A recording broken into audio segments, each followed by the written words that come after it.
Shri sir നമസ്കാരം. ഡൽഹിയിൽ അങ്ങനെ BJP തൂത്തുവാരിയിരിക്കുന്നു. തൂത്തുവാരാൻ ചൂലും കൊണ്ടിറങ്ങിയ ആം ആദ്മി പാർട്ടിയെ അതേ ചൂലുകൊണ്ട് തന്നെ ഒടിച്ചു മടക്കി പെട്ടിയിലാക്കിയിരിക്കുന്നു നരേന്ദ്രമോദിയും അതുപോലെ തന്നെ BJPയും. നമ്മൾ കഴിഞ്ഞ ദിവസം ചർച്ച ചെയ്തിരുന്നു ആരായിരിക്കും വിജയിക്കുക.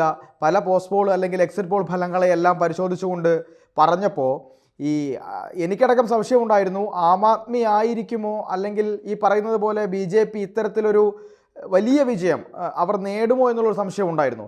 പക്ഷേ എല്ലാ സംശയങ്ങളെയും ദൂരീകരിച്ചുകൊണ്ട് എക്സിറ്റ് പോൾ ഫലങ്ങൾ പറഞ്ഞതുപോലെ തന്നെ BJP ഡൽഹിയിൽ അധികാരം പിടിച്ചിരിക്കുന്നു.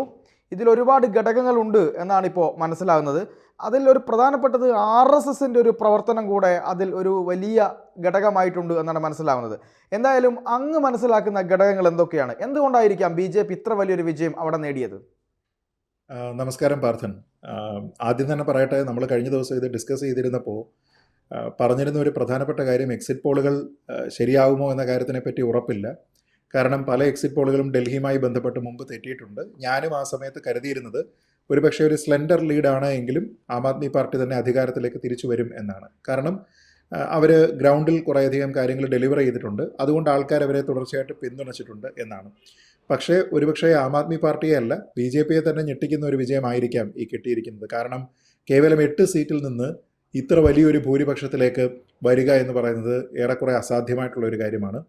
പക്ഷേ അത് BJP നേടിയിരിക്കുന്നു. അപ്പോൾ ആ വിജയം എന്ന് പറയുന്നത് കേവലം നമ്പർ ഓഫ് സീറ്റിൽ മാത്രമല്ല, കഴിഞ്ഞ തെരഞ്ഞെടുപ്പിൽ എത്ര സീറ്റ് ഉണ്ടായിരുന്നു, അതിന് മുമ്പത്തെ തെരഞ്ഞെടുപ്പിൽ എത്ര സീറ്റ് ഉണ്ടായിരുന്നു എന്നിടത്താണ്. അപ്പോൾ ഇതിൽ പല പാർട്ടികൾക്കും ഇതിൽ നിന്ന് പഠിക്കാനുണ്ട്, പ്രത്യേകിച്ച് കോൺഗ്രസ്സിന്. കാരണം നാമമാത്രമായി പോയ ഒരു പാർട്ടി തന്നെയാണ് BJPയും. ഡൽഹിയെ സംബന്ധിച്ചിടത്തോളം കഴിഞ്ഞ 2 തെരഞ്ഞെടുപ്പുകളിൽ വളരെ കുറച്ച് സീറ്റുകൾ മാത്രം, ഒരു വേള ഏതാണ്ട് 68 സീറ്റോളം ആം ആദ്മി പാർട്ടിക്ക് കിട്ടുന്നത് പോലെ വന്നു, പിന്നെ 62ആയി. അപ്പോൾ ആ സമയത്ത് വിരലിലെണ്ണാവുന്ന സീറ്റുകൾ മാത്രമുള്ള ഒരു പാർട്ടി എങ്ങനെയാണ് അധികാരത്തിലേക്ക് ഒറ്റയ്ക്ക് കടന്നു വരുന്നത് എന്നതിനെക്കുറിച്ച് എന്തൊക്കെ മാറ്റങ്ങളാണ് ഒരുപക്ഷെ പൊളിറ്റിക്കൽ ക്യാമ്പയിൻ സ്ട്രാറ്റജിയിൽ BJP വരുത്തിയിരിക്കുന്നത് എന്നതിനെക്കുറിച്ച് പ്രാഥമികമായി പഠിക്കേണ്ടത് കോൺഗ്രസ്സാണ്. കാരണം കോൺഗ്രസ് 15 വർഷം തുടർച്ചയായി ഭരിച്ചതിന് ശേഷം ഇനിയിപ്പോൾ നമ്മൾ കാണാൻ പോകുന്നത് അടുത്ത ഒരു 16 വർഷത്തേക്ക് ഒരംഗത്തിനെ പോലും ഡൽഹി നിയമസഭയിൽ ഇല്ലാത്ത രീതിയിലത്തേക്കുള്ള വലിയ രീതിയിലത്തേക്കുള്ള ഒരു അധപ്പതനമാണ് കോൺഗ്രസ് ഇപ്പോൾ നേരിട്ടുകൊണ്ടിരിക്കുന്നത്. അപ്പോൾ ആ ഒരു സാഹചര്യത്തിൽ നമ്മൾ എന്തുകൊണ്ടാണ് BJP ജയിച്ചിരിക്കാം, എന്തുകൊണ്ടായിരിക്കാം, എന്തൊക്കെ ഫാക്ടറായിരിക്കാം അതിലുണ്ടായിരിക്കുന്നത് എന്നതിനെപ്പറ്റി ചിന്തിക്കുമ്പോൾ താങ്കൾ ഈ പറഞ്ഞതുപോലെ ഇന്ന് ദേശീയ മാധ്യമങ്ങളടക്കം എല്ലാവരുടെയും ഏറ്റവും കൂടുതൽ ശ്രദ്ധ എന്ത് പങ്കാണ് ഈ വിജയത്തിൽ RSS വഹിച്ചത് എന്നുള്ളതാണ്. പല കാര്യങ്ങളുണ്ട്, പ്രത്യേകിച്ച് ഡൽഹി ഗവൺമെൻറ്റിനെതിരെയുള്ള അഴിമതി ആരോപണങ്ങൾ, സാധാരണക്കാരുടെ ഗവൺമെൻറ്റാണ് എന്ന് പറഞ്ഞതിന് ശേഷം സാധാരണക്കാരന് ഒരിക്കലും അംഗീകരിക്കാൻ കഴിയാത്ത രീതിയിലത്തേക്കുള്ള വലിയ അധികാര ധൂർത്ത്, ഇങ്ങനെയുള്ള കുറേയധികം പ്രശ്നങ്ങൾ അവിടെ പോളിസി മേക്കിങ്ങുമായി ബന്ധപ്പെട്ട് ആ പാർട്ടിയുടെ ഫംഗ്ഷനിങ്ങുമായി ബന്ധപ്പെട്ട് അവിടെ ഉണ്ടായിരുന്നു. അപ്പോൾ ഇതിനെയെല്ലാം തന്നെ ആൾക്കാരിലേക്ക് ഫലപ്രദമായിട്ട് എത്തിക്കുന്നതിന് ഒരുപക്ഷെ BJPയോളം അല്ലെങ്കിൽ BJPയേക്കാൾ ഗ്രൗണ്ട് ലെവലിൽ പരിശ്രമിച്ചിരിക്കുന്നത് RSS ആണ് എന്ന രീതിയിലത്തേക്കുള്ള ഒരു മെസ്സേജ് ഉണ്ട്.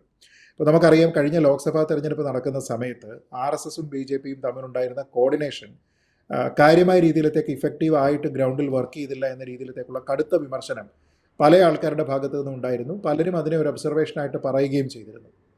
അപ്പോൾ അതുകൊണ്ടാണ് ഒരുപക്ഷെ ഉത്തർപ്രദേശിൽ കിട്ടാമായിരുന്ന ഒരു വലിയ വിജയം ഇല്ലാതെയായി പോയത് തുടങ്ങിയ കുറേയധികം നിരീക്ഷണങ്ങളുണ്ടായിരുന്നു. പല സംസ്ഥാനങ്ങളിലും സംഘടനാ ജനറൽ സെക്രട്ടറി പദവിയിലേക്ക് RSSൽ നിന്നുള്ള ഒരു നോമിനി ഉണ്ടായിരുന്നതിനെയൊക്കെ തന്നെ RSS പിൻവലിക്കുന്ന സാഹചര്യം ഉണ്ടായി. പക്ഷേ പിന്നീട് നമ്മൾ കണ്ടിരുന്ന പല തെരഞ്ഞെടുപ്പുകളിൽ, പ്രത്യേകിച്ച് നമ്മൾ മഹാരാഷ്ട്ര പോലെയുള്ള വലിയ സംസ്ഥാനങ്ങളിലെ തെരഞ്ഞെടുപ്പുകളിലൊക്കെ തന്നെ RSS വളരെ എണ്ണയിട്ട യന്ത്രം പോലെ പ്രവർത്തിക്കുന്നതും അതിൻ്റെ ഫലം BJPക്ക് കിട്ടുന്നതുമൊക്കെ കണ്ടിരുന്നു. അപ്പോൾ ഇവർ തമ്മിൽ എന്തെങ്കിലും രീതിയിലത്തേക്കുള്ള ഒരു ഉരസലോ അസ്വാരസ്യമോ ഒക്കെ ഉണ്ടായിരുന്നുവെങ്കിൽ അതെല്ലാം തന്നെ പരിഹരിക്കപ്പെട്ടുവെന്നും വിവിധ സംസ്ഥാനങ്ങളിൽ BJPയുടെ ജയത്തിനു വേണ്ടി RSS ആത്മാർത്ഥമായി ഗ്രൗണ്ട് ലെവലിൽ പ്രവർത്തിക്കുന്നുണ്ട് എന്നുമാണ് നമ്മൾ അതിൽ നിന്ന് മനസ്സിലാക്കിയത്.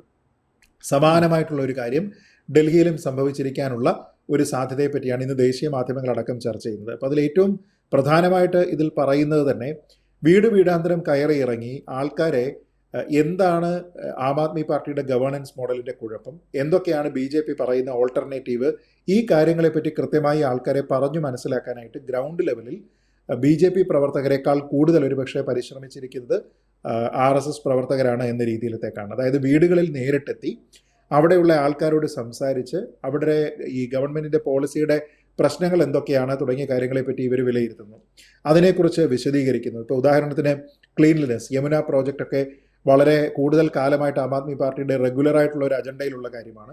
ഇത്തവണയും അവരുടെ ഒരു ഇലക്ട്രൽ പ്രോമിസ് എന്ന് പറയുന്നത് യമുന ക്ലീൻ ചെയ്യും എന്നാണ്.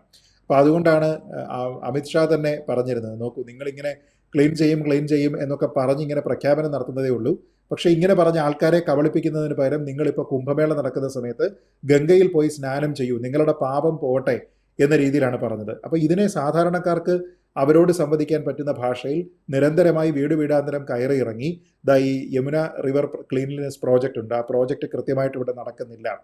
അതേപോലെ എയർ പൊല്യൂഷൻ അവിടുത്തെ ഏറ്റവും പ്രധാനപ്പെട്ട ഒരു വിഷയമാണ്. ആ എയർ പൊല്യൂഷൻ കൺട്രോൾ ചെയ്യുന്നതിന് ഫലപ്രദമായിട്ടുള്ള ഒരു കാര്യവും ചെയ്യാനായിട്ട് ആം ആദ്മി പാർട്ടി സർക്കാരിന് സാധിക്കുന്നില്ല എന്നുള്ളത് പറഞ്ഞിരുന്നു. പിന്നീട് മറ്റ് പല ബെനഫിഷ്യറി സ്കീമുകളിലാണെങ്കിലും എല്ലാ ആൾക്കാർക്കും ആ ബെനിഫിറ്റ്സ് റിയലൈസ് ചെയ്യാനായിട്ട് സാധിക്കുന്നില്ല. പ്രത്യേകിച്ച് കുടിവെള്ളവുമായി ബന്ധപ്പെട്ട പ്രശ്നങ്ങളുണ്ട്, ആരോഗ്യ പരിപാലനവുമായി ബന്ധപ്പെട്ട പ്രശ്നങ്ങളുണ്ട്. ഇതിലൊന്നും തന്നെ ഒരു സർക്കാർ ചെലുത്തേണ്ടുന്ന പൂർണ്ണമായ ശ്രദ്ധ അവരുടെ പ്രോമിസിനൊപ്പമായ രീതിയിലേക്ക് ഡെലിവറി ഇല്ല എന്നാണ് ഇവർ പറയാനായിട്ട് ശ്രമിച്ചത്.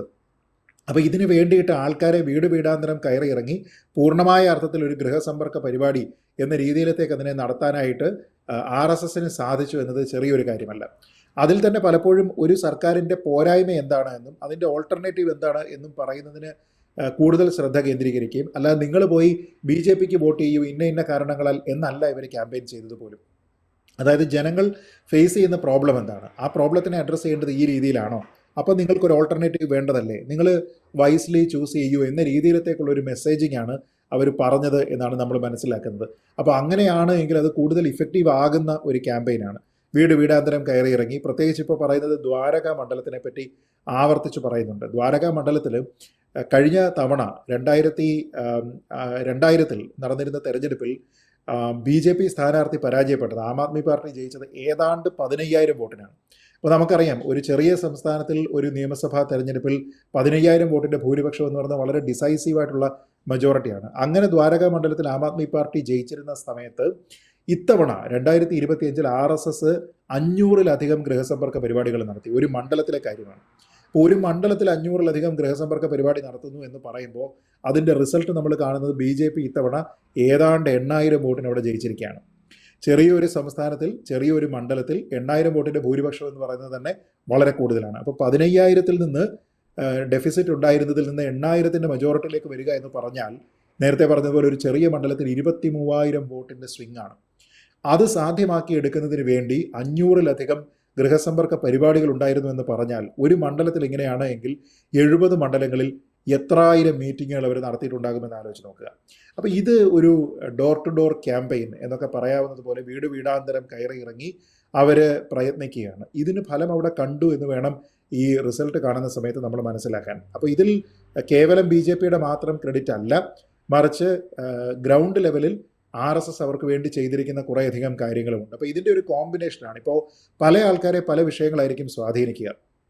അർബൻ ഏരിയയിൽ ഉണ്ടാകുന്ന ആൾക്കാരുടെ പ്രശ്നം എന്താണ്, റൂറൽ ഏരിയയിലുള്ള ആൾക്കാരുടെ പ്രശ്നം എന്താണ്, സ്ലം ഏരിയകളുണ്ട്. ആ സ്ലം ഏരിയകളിൽ പോയതിന് ശേഷം അവരുടെ പ്രശ്നങ്ങളെ പറ്റിയാണ് സംസാരിക്കുക. അവിടെ ഒരു രാഷ്ട്രീയ പാർട്ടി സംസാരിക്കുന്നതിനേക്കാൾ ഒരു സോഷ്യൽ സംഘടനയ്ക്ക് അവിടെ പോയി ആൾക്കാരോട് അവരുടെ പ്രശ്നങ്ങൾ പറയുന്നതിനും അതിൻ്റെ പരിഹാരം എന്താണ്, നിങ്ങളുടെ പ്രശ്നങ്ങൾ അഡ്രസ്സ് ചെയ്യാൻ ആരെങ്കിലും തയ്യാറായിട്ടുണ്ടോ, ഈ കാര്യങ്ങൾ കമ്മ്യൂണിക്കേറ്റ് ചെയ്യാനും കുറച്ചുകൂടി ഫലപ്രദമായിട്ട് സാധിക്കും.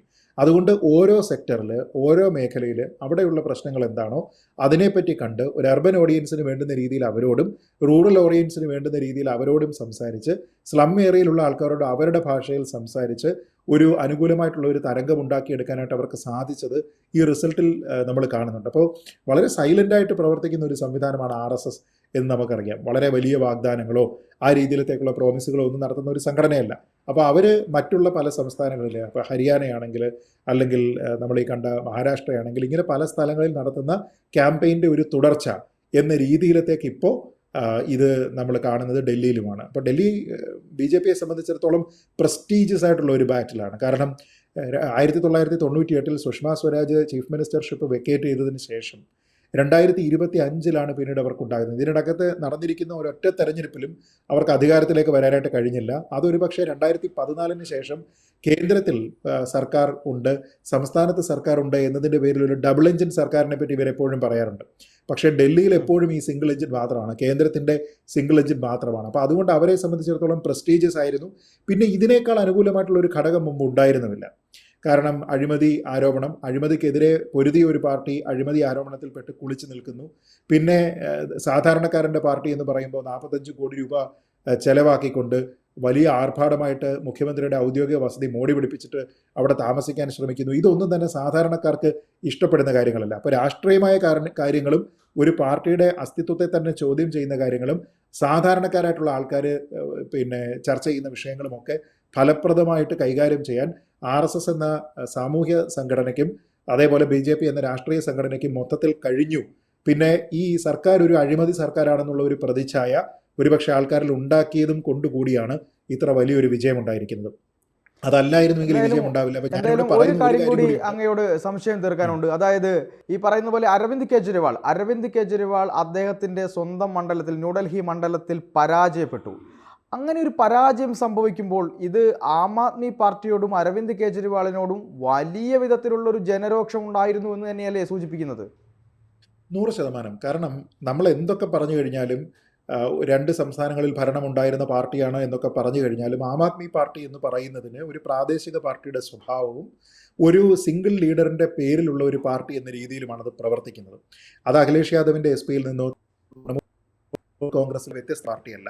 അപ്പോൾ അങ്ങനെയുള്ള ഒരു പാർട്ടിയെ സംബന്ധിച്ചിടത്തോളം അവർക്കൊരു നയമില്ലാത്ത, ഒരു പൊളിറ്റിക്കൽ ഐഡിയോളജി ഇല്ലാത്ത ഒരു പാർട്ടിയാണ്. അപ്പോൾ അങ്ങനെയുള്ള ഒരു പാർട്ടിയെ സംബന്ധിച്ചിടത്തോളം അതിൻ്റെ നേതാവാണ് അതിൻ്റെ ഫേസ്.